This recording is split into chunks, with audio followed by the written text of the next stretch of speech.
Let's start a vlog, a day in my life. अस्सलामुअलैकुम, good morning everyone. कैसे हैं आप सब? तो आज सुबह सुबह मेरे साथ कुछ ऐसा हुआ कि हमारी जो छोटी सी बच्ची है, ये मेरी भतीजी, मेरे भाई की बेटी, तो इस बच्ची ने रात से कोई कॉइन निगल लिया।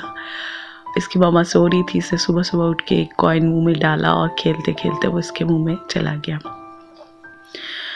तो जैसे ही मैं सुबह उठी, मैं अपनी रूटीन से फ्री हुई तो मुझे पता चला जी बच्ची साहिबा ने ये काम कर दिया है। और हम लोग बारिश के दिन में हमें बाहर जाना पड़ा हॉस्पिटल लेकर। पहले हम लोग घर के करीब एक हॉस्पिटल गए, उन्होंने हमें रिकमेंड किया कि हम यहाँ पर इस बच्ची का ट्रीटमेंट नहीं कर सकते, आप इसको जिना हॉस्पिटल लेकर जाएं। फिर हम लोगों ने सोचा कि अब हमें जिना हॉस्पिटल जाना चाहिए, क्योंकि घर पे एक भाई नहीं थे, सब अपनी शॉप पे चले गए थे। तो फिर मुझे और मेरी भाभी को उसे लेकर जाना पड़ा। हम लोगों ने वहाँ से ऑटो लिया और सीधा जिना हॉस्पिटल चल पड़े। रास्ते में बारिश हो रही थी, मौसम इतना अमेजिंग था और इसको घर पे भी बैठ के एंजॉय कर सकते थे हम लोग, लेकिन क्योंकि मेरी बेटी, मेरे भाई की बेटी ने हमें फोर्स किया कि चलो बाहर जाना है, तो हम लोगों को हॉस्पिटल जाना ही पड़ा। और कल से थोड़ा सा मेरा खुद का भी गला ख़राब हो गया। मैंने गलती से कुरकुरे खा लिए और उसने मेरे गले की ये हालत कर दी कि वो 3-4 आवाज़ें निकल रही हैं। खैर नहीं, बस बातों बातों में हम पहुंच ही गए हॉस्पिटल। तो ये थोड़ा मैंने फास्ट में रखा और मैं दिखा रही थी कितना हजूम था। और जिना वालों ने हमारी इतनी भाग दौड़ करवाई, कभी यहाँ, और एट लास्ट उन्होंने जब हमें बोला जी ENT में, OT में चले जाएं, जब हम वहाँ गए तो उन्होंने कहा जी बच्ची बहुत छोटी है, हम इसको नहीं देख सकते, आप इसको चिल्ड्रन लेकर चले जाएं। ये हमारे मुल्क के प्यारे प्यारे नामवर हॉस्पिटल्स के इनका काम कैसा है क्या बताएं। पहले मत भगाओ हमें, पहले बोल दो बच्ची का एक तो कॉइन गया हुआ है और आप लोग आराम आराम से उसको दिखा के बोल रहे हो अब इसको कहीं और ले जाएं। खैर हमने जिना से लिया, हॉस्पिटल से रिक्शा लिया और हम लोग चिल्ड्रन हॉस्पिटल की तरफ चले गए। ये था जी चिल्ड्रन हॉस्पिटल।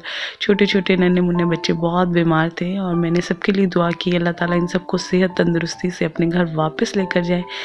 और मेरा का चेकअप होना स्टार्ट हुआ एट लास्ट। पहले तो उस बेचारी ने इतनी रिसेप्शन में लाइन में गई, फिर इनकी फॉर्मेलिटीज़ और सब कुछ क्रॉस करके एट लास्ट उन्होंने एक्सरे किए, चेकअप किया। और ये बहुत घंटे का प्रोसीजर है, ये मैं सिर्फ कुछ सेकंड्स में आपको बता रही हूँ।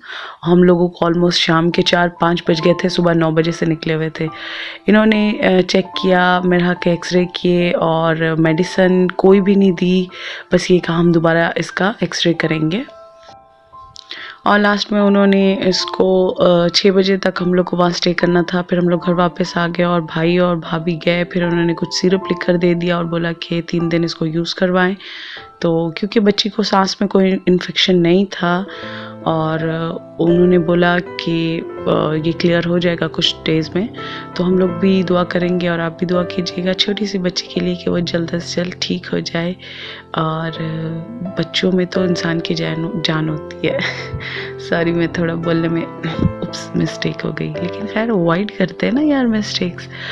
तो खैर बहुत मज़े का दिन था, लेकिन परेशान भी थे हम लोग। और क्योंकि मेरा की कंडीशन ऐसी थी कि हम लोग ज़्यादा वो नहीं हो रहे थे परेशान, क्योंकि वो माशाल्लाह चल रही थी, बोल रही थी, सांस में उसको कोई प्रॉब्लम नहीं थी। अल्लाह ताला का शुक्र है कि बच्ची हमारी काफ़ी हद तक बिल्कुल ठीक थी। बस हम जानना चाह रहे थे कि कॉइन से कोई साइड इफ़ेक्ट या कुछ इस तरह की चीज़, तो खैर वो हमें क्लियर होगी माशाल्लाह से। बहुत मज़े का दिन था, आप सबके साथ शेयर किया। थैंक यू सो मच और दुआओं में याद रखिएगा। अल्लाह हाफ़िज़।